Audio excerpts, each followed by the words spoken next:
হচ্ছে আল্লাহ পাক থেকে বলেছেন ওয়া হুয়াল কাহিরু ফাওকা ইবাদি, আল্লাহর কর্তৃত্ব থেকে বেরিয়ে আসার ক্ষমতা কোনো মানুষের নাই। আল্লাহ পাক বলেছেন ইয়া মাশারাল জিন্নি ওয়াল ইনস, হে পৃথিবীর মানুষেরা আর জিনেরা, ইন ইসতাতা'তুম আন তানফুযু মিন আকতারিস সামাওয়াতি ওয়াল আরদ, যদি সম্ভব করতে পারো আমার আকাশের নিচের থেকে আমার জমিনের উপর থেকে বেরিয়ে যাও। আল্লাহ পাক বলেন ফানফুযু লা তানফুযুনা ইল্লা বিসুলতান, কখনোই সম্ভব হবে না আমার আকাশের নিচ থেকে আমার জমিনের থেকে বেরিয়ে যাওয়া।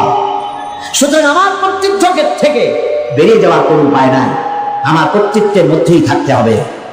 সেই জন্য কোন অহংকার মোমেন বান্দার মধ্যে হতে পারে না। কিসের অহংকার করবেন? স্বাস্থ্যের অহংকার করবেন। কতটা স্বাস্থ্যের মালিক হয়েছেন, আল্লাহ পাক যদি ইচ্ছে করেন তাহলে ডায়রিয়া দিয়ে দিন, এমন ডায়রিয়া হবে। ডায়রিয়া কি খুব শক্ত না খুব পাতলা? ডায়রিয়া পাতলা, যত বেশি পাতলা হয় তাই স্ট্রং ডায়রিয়া। এই পাতলা জিনিস কেমনে স্ট্রং হয় আল্লাহ জানে। এমন স্ট্রং ডায়রিয়া হলো শরীর মধ্যে কোথায় খুঁজে পাওয়া যায়? স্বাস্থ্যের মালিক। সুতরাং স্বাস্থ্যের বড়াই করবেন না, বিদ্যার বড়াই করবেন। কত বড় বিদ্যা অর্জন করেছেন, টাকার বড়াই করবেন। কত টাকার মালিক হয়েছেন। আল্লাহ পাক যদি ব্রেনের মধ্যে টিউমার দিয়ে দেন, ব্লাডের মধ্যে ক্যান্সার দিয়ে দেন, আল্লাহ পাক যদি হার্টের মধ্যে মারাত্মক কোনো রোগ দিয়ে দেন, সারা পৃথিবী বিক্রি করবেন, ঔষধের পয়সা হবে না। আপনি তো জানেন না কত বড় নিয়ামত ভোগ করছেন। প্রতি মুহূর্তে শ্বাস ফেলছেন, শ্বাস গ্রহণ করছেন, নিঃশ্বাস ফেলছেন, শ্বাস গ্রহণ করছেন। এটা কি নিয়ামত নয়? বলেন এটা কি নিয়ামত নয়? এই নিয়ামতটা আপনি বোঝেন না।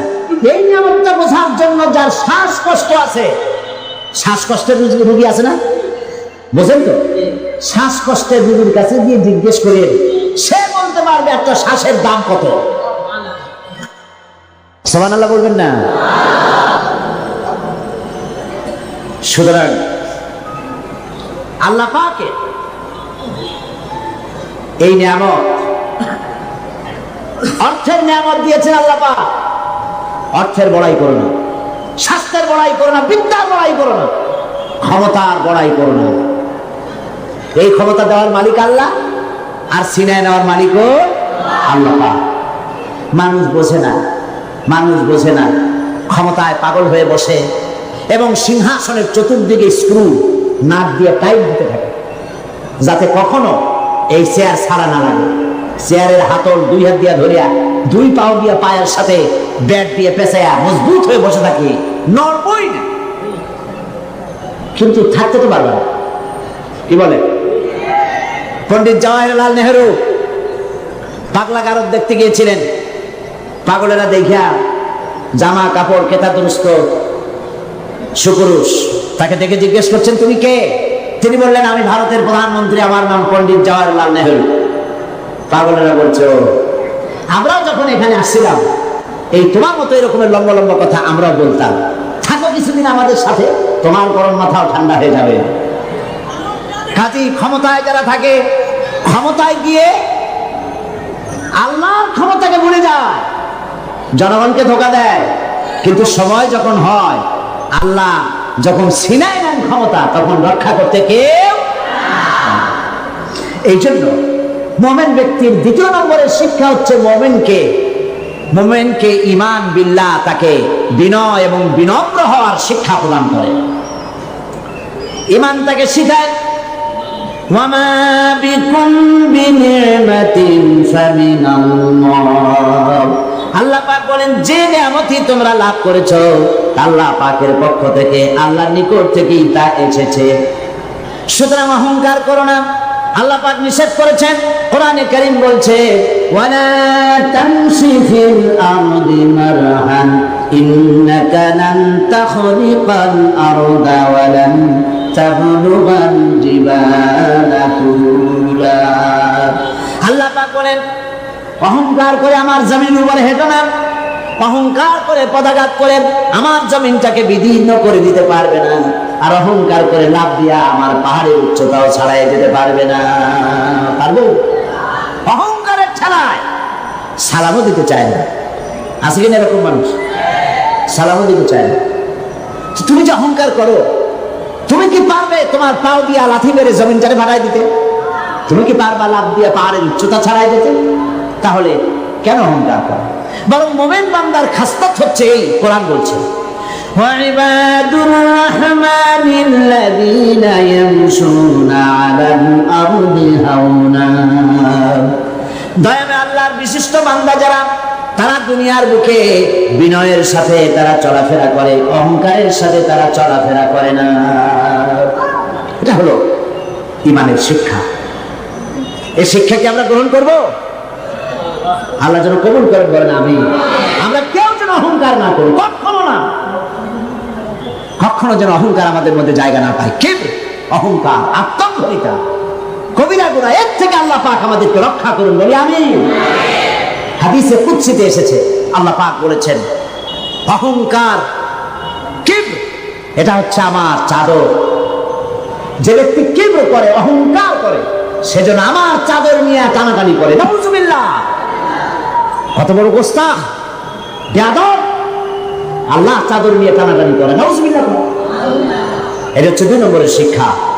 ঈমান এই শিক্ষা প্রদান করে একজন মুমিনকে, আল্লাহর প্রতি যে ঈমান আনে তার প্রথম শিক্ষা, সে আত্মমর্যাদা সম্পন্ন ব্যক্তিত্ব হবে, আল্লাহ ছাড়া কারো সামনে হাত পাতবে না। সুবহানাল্লাহ। 2 নম্বরে সে বিনয় হবে, বিনম্র হবে, নিরহংকার হবে। আর 3 নম্বরে আল্লাহর প্রতি ঈমান ঈমানদারকে নির্ভীক বানায়। সুবহানাল্লাহ। যে ব্যক্তি ঈমানদার হবে সে নির্ভীক হবে, সে কাউকে ভয় পাবে। মানুষ তো মৃত্যুকেই সবচাইতে ভয় পায়। কোনটাকে ভয় পায় বেশি? কিন্তু মৃত্যুকে যতই ভয় পায়, আমরা কি এই মৃত্যুর হাত থেকে বাঁচতে পারবো?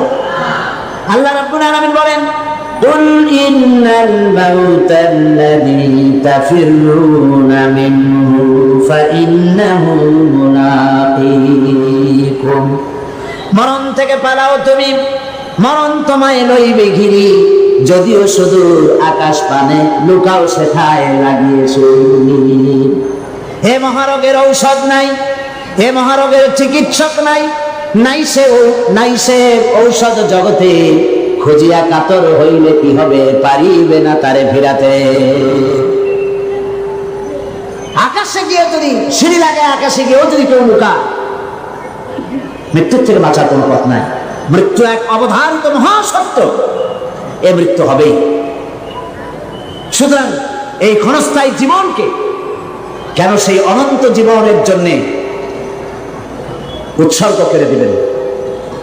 অর্থাৎ মৌতকে ভয় পেয়ে, মৃত্যুর ভয় করে মানুষ হক কথা থেকে বিরত থাকবে না, হকের দাওয়াত দিতেই থাকবে। যেহেতু মৃত্যু তার নির্ধারিত সময় আসবেই। এই মৃত্যুর হাত থেকে যখন, এটি সবচাইতে বড় কথা বলি, রাসূল করিম সাল্লাল্লাহু আলাইহি ওয়াসাল্লামের চাইতে শ্রেষ্ঠ মানুষ আকাশের নিচে জমিনের উপরে হয়েছে কখনো? হবে কখনো? তার চাইতে শ্রেষ্ঠ আল্লাহর মাহবুব আর কি কেউ আছে? তারই যখন মৃত্যু হয়েছে, তিনি যখন ইন্তেকাল করেছেন, তাহলে কেউ কি বাঁচতে পারবে? এই মৃত্যুর হাত থেকে বাঁচার কোনো পথ নাই। সেই জন্য মুমিন বান্দাকে তার জীবন তৈরি করতে হবে ঈমানের উপরে। আল্লাহ রাব্বুল আলামিন বলেছেন ইন্নাল্লাহা আশতারা মিনাল মুমিনিনা আনফুসাহুম ওয়া আমওয়ালাহুম বিআন্না লাহুমুল জান্নাহ। আল্লাহ পাক বলেন, আমি আমার মুমিনের জান এবং মালকে খরিদ করে নিয়েছি, বিনিময়ে আমার মুমিন বান্দাকে আমার জান্নাত দিয়ে দিয়েছি, বেহেশতটা দিয়ে দিয়েছি আমার মুমিন বান্দাকে, তার জান আর মাল আমি কিনে নিয়েছি। এই জন্য মুমিন বান্দার এই চিন্তা থাকা দরকার যে আমার ভালো মন্দ সবকে করবে। বলেন তো সবাই, খাইরিহি ওয়া শাররিহি মিনাল্লাহি। তার ভালো আর মন্দ কে কার তরফ থেকে আসে? আল্লাহর পক্ষ থেকে আসে।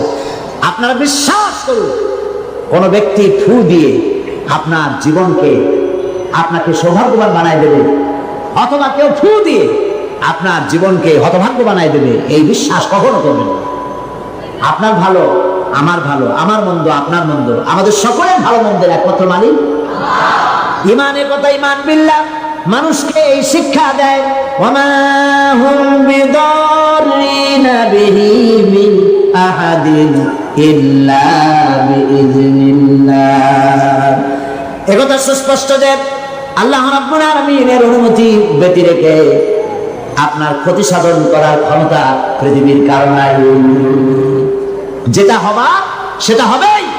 আল্লাহ আপনার জন্য যেটা নির্ধারণ করে রেখেছেন এটা হবেই। আল্লাহ নির্ধারিত কোন জিনিস থেকে বাঁচবার কোন উপায় মানুষের নাই।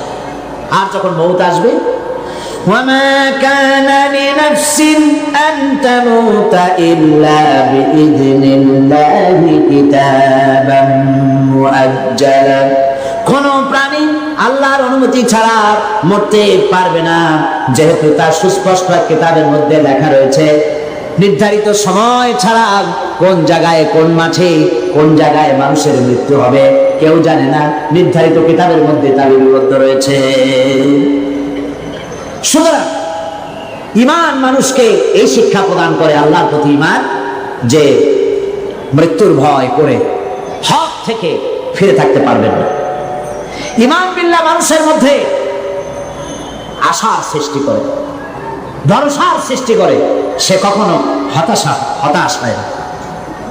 আল্লাহ রাব্বুল আলামিন মানুষকে নিরাশ হতে নিষেধ করেছেন, লা তাকনাতু মির রাহমাতিল্লাহ। হতাশা এক ধরনের কুফরি, নিরাশ হওয়া কুফরি, এই জন্য আল্লাহ পাক নিরাশ হতে নিষেধ করেছেন। মুমিনের ভিতরে আল্লাহ পাক আশাবাদ সৃষ্টি করেন, এটা হলো ঈমানের দাবি। আল্লাহ পাক কোরআনে কারিমে বলেছেন, ওয়ামান ইয়াকুনুত মির রাহমাতি রাব্বিহি ইল্লা দাল্লুন। আল্লাহর রহমত থেকে কেবলমাত্র পথভ্রষ্ট লোকেরাই হতাশ হয়, নিরাশ হয়, আর কেউ নিরাশ হয় না। আল্লাহ পাকের রহমত থেকে নিরাশ হওয়া ঈমানের পরিপন্থী।